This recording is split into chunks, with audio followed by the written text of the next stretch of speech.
Financial independence is the goal for most people. Most people also want to retire early. On this channel, we have three folks. We call ourselves the Three Amigo, who have all achieved financial independence and who have all retired early.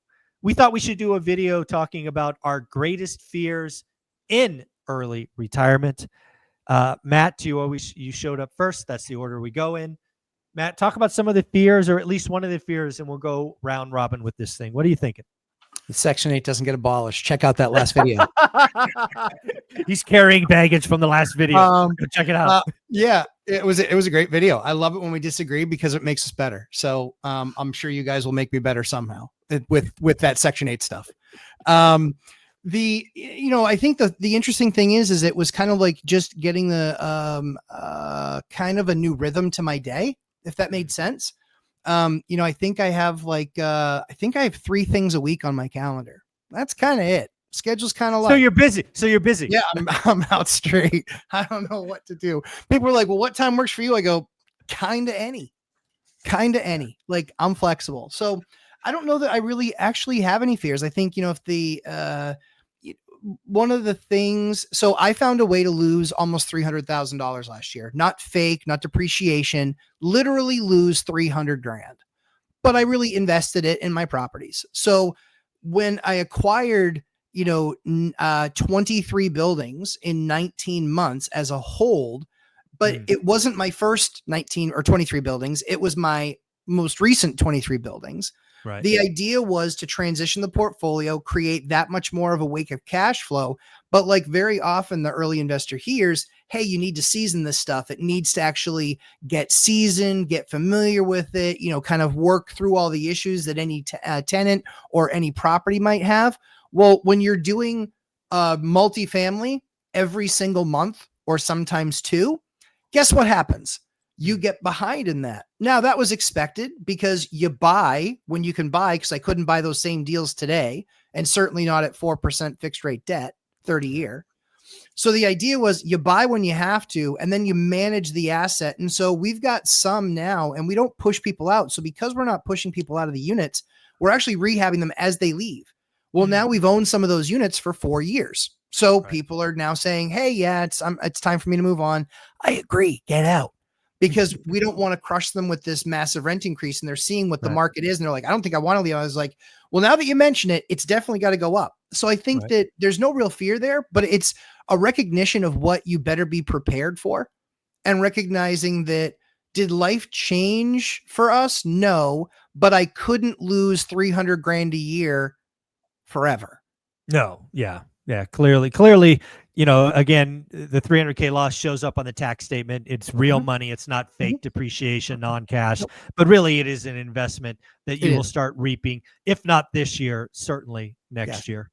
Yeah. Dion, what do you think? What are what's the fear you have since early retirement? So I don't think I've said this in the video yet, because as a veteran, sometimes we can be so blunt that we scare people away. But this is the real fear in early retirement, and it's going to be hard to articulate. So most of my life, I would say until probably early 40s. So I mean, it's a decade, so 4/5 of my life, I thought I would work until I died. I literally thought, okay, I said it, I'm probably not going to retire early. I'm probably not going to retire late. I had the 3 kids. I had the debt. I had, bad decision of every girl I've ever met in my life. So I just figured I'm going to work until I die. So if all you really have is a few hours in the evening and a day on the weekend where you're not playing catch up with everything, when you say I'm going to work until I die, who cares if it's at 50, or who cares if it's at 70, or who cares if it's at 35? Your whole life is I'm going to work until I die. They've done studies on civilizations, and the value of life increases based on the life expectancy. So if people live to 40, life doesn't have a lot of value. But if people live to 80, all of a sudden life starts to have more value. All of the literally go back in time far enough to the human sacrifice stuff. It was when life expectancy was super short. They had enough people. It didn't matter. Now we're protect every life. Every life matters. It's just the life expectancy. So when you retire and you go from I have a few hours every night, or I have a day on the weekend, to I have 15 hours a day, every day, where I'm never exhausted because I can get sleep anytime I want. I get the amount of sleep my body wants, not what an alarm clock tells me I can get. I could travel to any part of the planet as in no time in history of humans. You just jump on a plane and be anywhere you want. I would have to really struggle to spend the money, more money than what's coming in. Like I'd have to quadruple the amount that I spend comfortably doing whatever I want. All of a sudden, life has value. And last week, a very close friend of mine who I've worked with, I've hired him as a handyman. We've done the family barbecue things together many times. He passed away at the age of 49. Oh, 49. Wow. So That's not an investor, didn't own any properties, didn't, he owns a home, like he's a home, he was a home investor. His spouse is a little older than him, and now she has to deal with that loss without ever getting to the point where they could have had the time freedom that comes from not having to sell your life 1 hour at a time and having that 8 to 10 hours a day working for somebody. So my biggest fear in retirement now, more than any point in time, like I've been the outside Umbile rock climber. I've been the Marine. I've been the cop. I've been the everything. Life had almost no value because I'm going to work until I die. Now it's like, hey, health matters, right? Yeah. What you do with your time matters. The risks you take matter. So that became the biggest fear, is how important life is now that it never was before. Yeah, it's really interesting. Everybody has those moments where it's just that wake up call.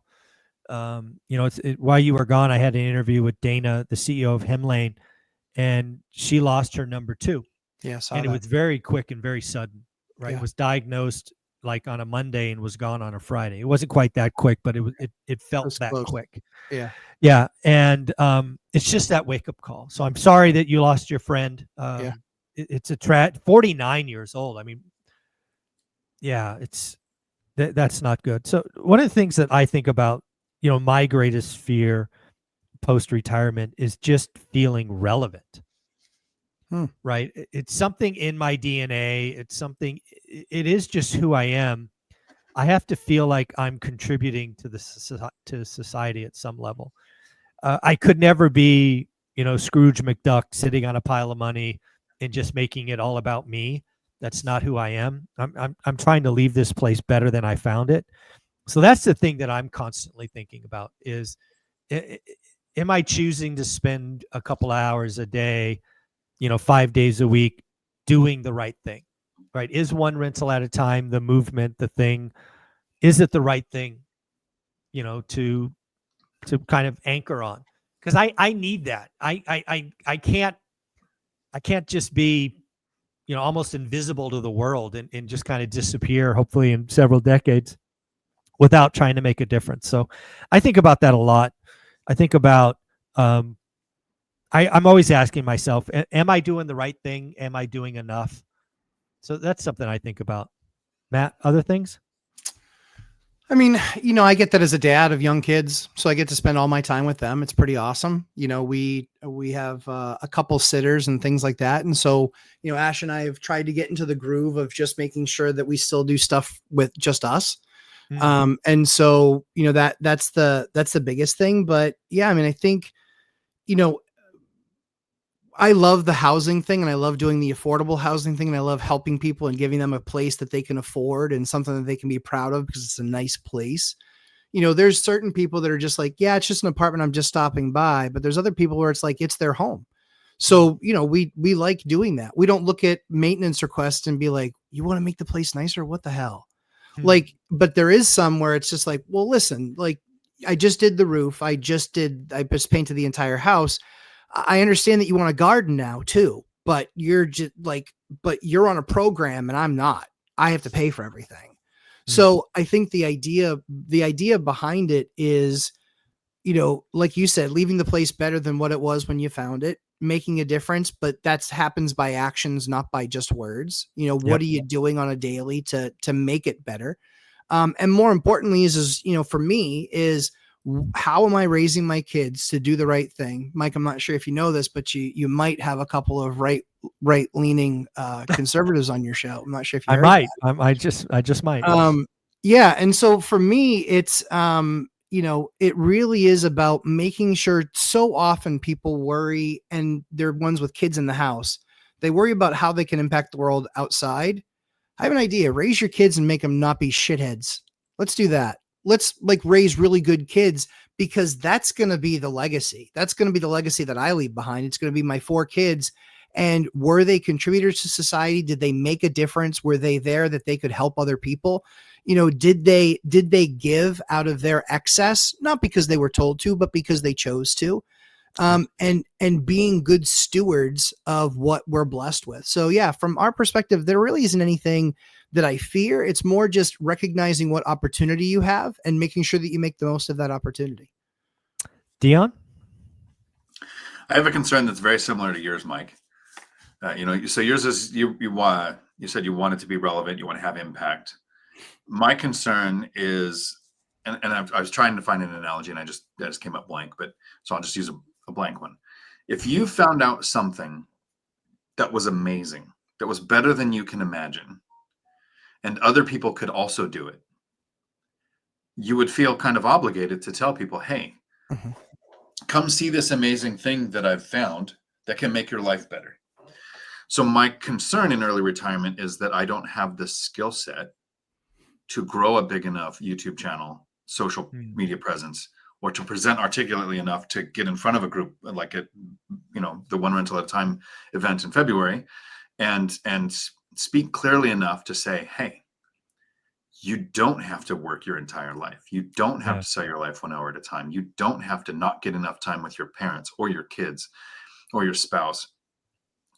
I feel like I kind of fail at I think I do good at parts of it, but I think I could have got to more people and said, hey, these are the options. And I absolutely fail in my close circle, right? Like I feel confident, like on YouTube, I find people that are hunting for, how do I find a better life? How do I improve my life? And you have an impact on them. That's great. But me and one of my brothers is financially free, and the rest of our siblings are not. And don't plan on it, and don't invest, and will work till 65 or 70. And so if we can't impact the people that are that close around us, that's what my fear in retirement is. I don't know if I'm living a good enough example that the people who see the way I live might want to try to do the same thing. So I think I got to look bigger or something. Yeah, well, I think there's a couple of things. So first off, let me, I tell people all the time, and I would never say something about you guys that I wouldn't say to your face. But what I tell people all the time is Matt is clearly the smartest of the three of us. But Dion, you're the best teacher. Oh, by far. Not even, by far. Yeah, it's not even close. Yeah. So you are you're striving to get better at something you're already the best at, which is just makes you elite. So it's the Michael Jordans of the world just trying to add a fadeaway jumper or whatever. Got to go left and right. So again, I just wanted you to know that it's wonderful to hear that you think you can get better, but don't forget you're already the best, at least in my circle. So with that said, I do think it's really interesting that the three of us didn't bring up money. Right. A lot of people in financial freedom, early financial retirement are nervous. We have a lot of people in the FIRE movement who end up going back to work because their 3 or 4%, plan to withdraw doesn't work because a bear market came out of somewhere or their life event changed. And I think that's a testament to the three of us that we didn't just get to a number, right? Let's say our life cost $5,000. We didn't get to $5,000 and just cross our fingers and hope. We got to 15 or 25 or just some stupid number that really makes money not the problem, which I think is interesting. So it really does come down to time, impact. So again, I think people that are planning for early retirement don't get to, in this example, the 5K number and think you've made it. You've got to get to some X factor bigger than that. Matt? No, I totally agree. I mean, I think Dion, his strategy, the reason that it worked, and so there were plenty of people that took advantage of the up market. I think what Dion did is exceptional because Dion took advantage of the up market, but he also recognized, if I just don't take any money out, right? If I just leave it be, I'm going to be in a better spot in a year, and then the year after that, and the year after that. So the idea of him only letting each project stand on its own, we told him take some cash out. Now, would that have accelerated some things and made him more money? Yeah, it would have. Sure, it would have. It would have deviated. He didn't need it. It would have deviated from what he's really good at in his portfolio. his portfolio. He's going to buy something else, maybe, probably, but maybe not. Right? Like it's clear as mud that he's going to buy something else. And it's going to be all about the right deal. And so when you have people get confused at the level of frequency that you need to have in order to get successful. Dion's done this in, 13 years, Dion.